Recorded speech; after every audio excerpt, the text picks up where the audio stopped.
¿Frío, silencioso, letal y solitario? Ya no. Sam Fisher vuelve acompañado en Black List, la última entrega de Splinter Cell que promete ser el juego más completo hasta la fecha. Modo historia, control de los recursos, estrategias, modo cooperativo, espías contra mercenarios, toda una lista de características nuevas y ya conocidas para que sigamos ocultándonos entre las sombras. Hablamos con Jade Raymond, productora del juego, para conocer más detalles de Splinter Cell Black List. Well, with Splinter Cell Black List, it's going to be the biggest Splinter Cell game ever made. So for the first time, we're going to see, seamless integration of multiplayer, single player, and co-op. And that's actually never been done in any Splinter Cell game, but any game really, with a single economy where people can drop in and drop out. And I really think that's going to change the experience of the overall offer and something new.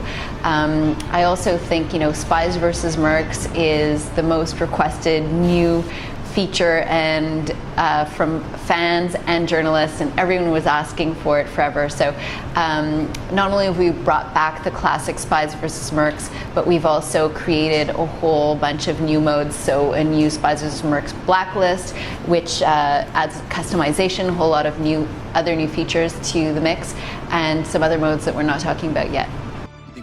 Splinter Cell sufrió un cambio drástico con Conviction, la última entrega de la serie, y si bien aportó algunas mecánicas nuevas como marcar y disparar y un buen movimiento entre coberturas, se echaban en falta algunos modos y más posibilidades para los jugadores tradicionales. ¿Cómo se ha resuelto esto en Black List? Well, so we're very lucky in that Splinter Cell has a very passionate fan base, who really care about the franchise, and there's certain things, signature things in the franchise that everyone wanted to see. I mean, one of them is obviously Spies vs. Mercs, but there are other things that people really like: the ability to go through a mission and go through without killing anyone, the ability to use the knife, or some of the specific gadgets, sticky shocker, and combine the gadgets together to have interesting setups, be more strategic. And those are all things at the roots of the franchise that make the franchise different and make it unique, and that we really wanted to innovate based on that, but we wanted to innovate in a way that's true to the franchise roots. And so that's the explanation for having this take. But we still have all of the action, if you want, that was possible in Conviction, and even more. So really it's about the breadth and the ability to play the way you want.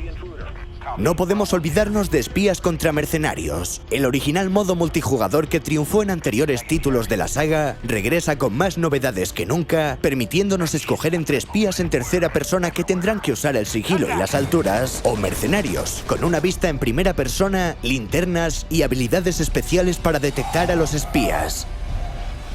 So Spies vs. Mercs, we have the classic 2 vs. 2 version, which we're showing today, and that's all of the nostalgic things that were in the original. So, very strategic, 2 against 2, a lot of light and shadow gameplay, very precise things that the spy can do and that the merc can do, limited arsenal, to really have that original mode back.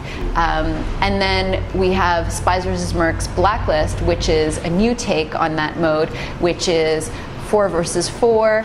There's evolution, leveling, customization, so you can really build the kind of spy that you want, or the type of merc you want, and specialize in certain areas, a much broader range of weapons. And then there's also a couple of other modes that we're not announcing yet. So there's a good choice in terms of if you want to play in a versus mode, what kind of mode you want to play. Uno de los aspectos en los que más se ha centrado Ubisoft es en el modo cooperativo, con mapas añadidos a la campaña principal que pueden ser jugados tanto en compañía como en solitario. Yeah, so what we're seeing now, we have 14 co-op maps. So, what we're seeing is that people are spending, 40 minutes to even an hour and a half, depending on your style of play, and if you want to ghost and how you want to play the map, it can take longer. But we have I'd say like a good 40 hours of gameplay. Además, Splinter Cell es una franquicia que siempre ha resultado muy vistosa en PCs. ¿Cómo se verá Black List en compatibles? I mean, we're going to have a version for high-end PCs that's going to have a lot of additional features that aren't going to be in the console versions. So, you know, if people are now into their high-end PC versions, they can hopefully buy the PC version.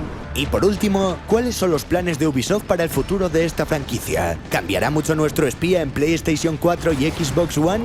I mean, with the next generation of consoles, the quality bar is going to continue to be raised. People are going to expect innovation. And so, you know, all of the things that we've become good at with this generation, we have to bring it up a notch. And that's a big challenge, but it's also what's really exciting to the teams, because that's always, you know, the new consoles are always a reason to push, to take a step back and go, okay, what are we doing differently now? How are we going to really change things? Black List es un título muy cuidado, con un montón de contenidos que amplían su vida útil, modos cooperativo y competitivo que rayan a buen nivel, una campaña sólida, en definitiva, uno de los títulos a tener en cuenta este año. Ya solo hay que esperar a finales de agosto para que Fisher salga por fin de las sombras.